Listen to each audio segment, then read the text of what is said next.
એક કાર્યકર્તા પર લાગ્યો છે દુષ્કર્મનો આરોપ। યુવતીએ લગ્ન માટે લાલચ આપી વારંવાર દુષ્કર્મ આચરણનો આરોપ છે।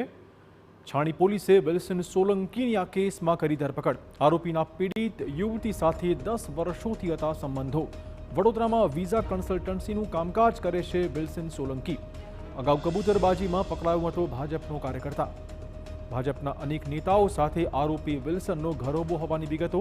અગાઉ આરએસપી અને આપમાં કાર્યકર્તા રહી ચૂક્યો છે વિલ્સન।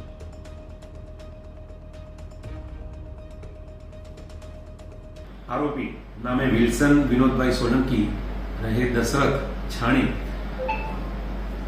एणे आ महिला पोते 16 वर्षनी हती त्यारथी हाल सुधी એટલે કે છેલ્લા 7 વર્ષના સમયગાળા દરમિયાન તેની સાથે સંબંધો બાંધેલા અને પોતાને લગ્ન કરવાની લાલચ આપી અને લગ્ન નહીં કરી અવારનવાર શારીરિક દુષ્કર્મ કરેલું અને પોતાની સાથે વિશ્વાસઘાત કરેલ।